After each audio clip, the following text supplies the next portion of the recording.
130 करोड़ लोगों को हिंदुइज्म कैसे जोड़ सकता है? पाकिस्तान छोटा मुल्क नहीं है, 22 करोड़ लोग हैं। बात यह है कि जब तक पाकिस्तान यह सोचता रहेगा कि इस्लाम हमें जोड़ता है, वो कभी नहीं जुड़ेगा। अगर इंडिया सोचता है कि हमें एक धर्म जोड़ लेगा, वो कभी नहीं जोड़ेगा। अगर चाइना सोचता है, चाइना तो खैर सोचता ही नहीं इस मामले में, उसको छोड़ दिया। कहने की बात यह है कि व्हाट यूनाइट्स अस, तो हमारा जो तिरंगा है उसको मुसलमान भी हाथ में लेके घूमेगा, उसमें हिंदू भी हाथ में लेके घूमेगा। ये कॉमनैलिटी है। मुसलमान और हिंदू की जबान भी थोड़ी थोड़ी फर्क है। वैसे तो लैंग्वेज एक ही है। तमिल जो मुस्लिम होगा वो भी तमिल ही बोलता है, हिंदू भी तमिल बोलता है। लेकिन जब मुस्लिम तमिल बोलेगा, अगर if you have a year for the tone, आपको पता लग जाएगा कि ये मुस्लिम है जिस तरीके से बोलेगा, राइट? आपको बंगाली अगर होगा मुस्लिम तो आपको पता लग जाएगा। आप जो बंगाली है वो पता लगा, आप और मैं नहीं पता लगा सकते। हमें तो एक जैसी बंगाली सुनाई देगी, लेकिन जो बंगाली हिंदू है या बंगाली मुस्लिम है वो पता लगा लेगा हिंदू है। सिमिलरली अगर 5 मिनट के लिए कोई दिल्ली में कोई बोले मुस्लिम, मैं पता लगा लूंगा क्योंकि मुझे आइडिया है, और जबान एक दूसरे की समझ में आती है। हमें यूनाइट क्या करता है? It is the love for the nation. कोई मस्जिद में जाके सजदा करता है, कोई मंदिर में जाके पूजा करता है, ठीक है ना? कोई वेजिटेरियन है, वैसे हिंदूज में भी काफी लोग नॉन वेजिटेरियन खाते हैं, बट एक बात बता रहा हूं, कोई वेजिटेरियन है, कोई नॉन वेजिटेरियन है, ठीक है? कोई टोपी पहनता है, कोई नहीं पहनता। हर चीज में फर्क है, लेकिन जो एक चीज जो हमें यूनाइट करती है वो है हमारा फ्लैग, वो है हमारा नेशनल एंथम। जब जनमन गण बजेगा तो मुसलमान भी खड़ा होगा, सिख भी खड़ा होगा, ईसाई भी खड़ा होगा, हिंदू भी खड़ा होगा। हाँ, कुछ कम्युनिस्ट हैं जो चाइना को अपना बाप मानते हैं, वो चाइनीज नेशनल एंथम में खड़े होते हैं, दैट्स इट। बट सब खड़े होते हैं। यहाँ पे हिजाब पहनी हुई लड़कियों ने तिरंगा उठा रखा है India. What he is trying to do is tell people, जो उन्होंने अपने 5 पॉइंट दिए थे इस बार, उन्होंने क्या बोला था? ऐसे हो जाओ, have pride in your past. हीन भावना मन में मत रखो, अपने आप को छोटा मत समझो किसी से। People will try to tell you, जैसे आप बोल रहे थे कि वॉशिंगटन पोस्ट वाले बाहर वाले पढ़ते होंगे, इंडिया में नहीं पढ़ते, तो वही मोदी जी का कहना है कि बाहर वाले पढ़ते हैं तो पढ़े ना। हमने उनको थोड़ा ना मना कर रखा है तुम वॉशिंगटन पोस्ट मत पढ़ो, पर तो हमारे सर पे मत नाचो कि भाई वॉशिंगटन पोस्ट में ही लिखा था। लिखा होगा, लिखा होगा, हम नहीं मानते, भागो यहां से। And that is what they have done.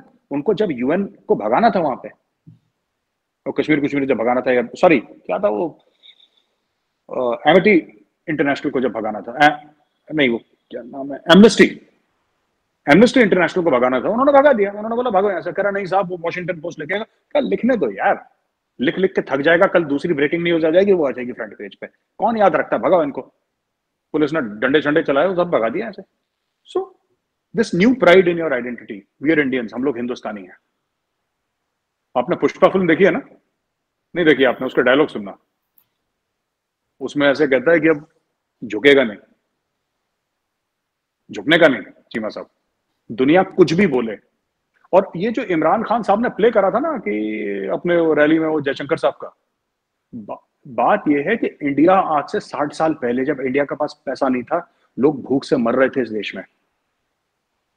जब लोग इस देश में भूख से मर रहे थे चीमा साहब, जब 90s में हमारा सोना गिरवी हो गया था, जब $1 बिलियन था हमारे पास, और हमारे पास कुछ नहीं था 2 हफ्ते के बाद कि तेल इंपोर्ट करें, हमारे पास सब कुछ खत्म हो गया था, तब भी इंडिया का यही एटीट्यूड था कि अपन झुकेगा नहीं। तब भी नहीं झुका, आज भी नहीं झुकेंगे। And this is the nature of the people. आप, हाँ, बट वही चीज है जो मैंने पहले बोली थी, वो मलाल जो है ना, मलाल, उस चीज को जब तक न छेड़ो तो गाड़ी चलती रहती है। बात वही है, जहां तक मेरी लिमिटेड समझ है चीमा साहब। बिल्कुल ठीक, बिल्कुल। मैं सिर्फ एक छोटा सा आखिरी सवाल इसी रेफरेंस में करूंगा, ये मलाल के रेफरेंस से जो मैं वो किया, जो ये बात सही है आपके, आप जब किसी के मजहब को छेड़ते हैं तो वो फिर जब आप किसी को डिमोनाइज करेंगे, किसी के खुदा को बुरा भला कहेंगे, भगवान को कहेंगे, दैट्स फैक्ट। मतलब बुरा लगता है, इसमें तो कोई शक ही नहीं है। ताल्लुक, दोस्ती अपनी जगह है, जो जिसको बर्दाश्त कर लेगा, लेकिन मजहब एक लिमिट है कि भाई इससे ज्यादा नहीं है, जो है ना वो।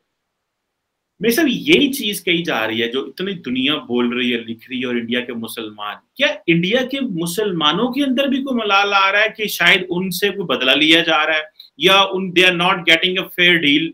मतलब फॉर इंस्टेंस, मैं आज से 15 साल पहले मैंने बीबीसी पे एक शो देखा, जो टिम सेबेस्टियन हुआ करते थे, आजकल वो DW में होते हैं। तो उन्होंने एक शो किया are Muslims getting a fair deal in India? तो उस वक्त जो सचिन पायलट थे, आई थिंक जो कांग्रेस में है, और एमजे अकबर वहां बैठे हुए थे, और अभी ये जो खातून को जिसको उन्होंने पकड़ा अंदर हुई थी वो थी। तो मैंने उस डिबेट को बड़े ध्यान से सुना, लोगों ने क्वेश्चन किया, and I am talking of this story, I watched it back in 2007 में मैंने देखा, 8 में या 9 में कर ले, सॉरी 9 में मेरे ख्याल।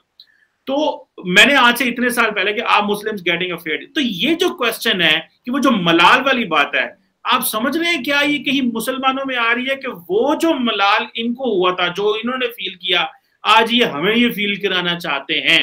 जैसे कि अभी पिछले दिनों एक बात हुई कि जी अब इस वक्त कोई भी इंडियन पार्लियामेंट में, I think if I am not wrong, या उसमें सॉरी पार्लियामेंट में तो कर रहा होगा, इंग्लिश इंडियन गवर्नमेंट में कोई मुसलमान जो है वो नहीं रहा। एक मिनिस्टर साहब थे वो रिमूव हो गए, उनका टेन्योर खत्म हो गया। तो ये क्या, आई थिंक वो ऊपर हाउस में थे। तो ये भी एक चीज आ रही है। हालांकि मैं जाती तौर पे समझता हूँ इससे तो कोई फर्क नहीं पड़ता, क्योंकि मिनिस्टर्स आते जाते रहते हैं। लेकिन ये क्या मुसलमानों की भी अब दोबारा मलाल आएगा कि यार ये हमें they are making us feel जो पहले हुआ था?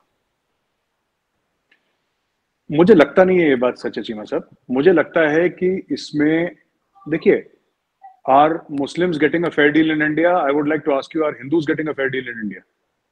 एक्चुअली क्या होता है मैं आपको बताता हूँ। इसके ना बड़े, ये प्याज जैसा है ना, एक के बाद एक परत खुलती रहती है, कुछ और निकलता है।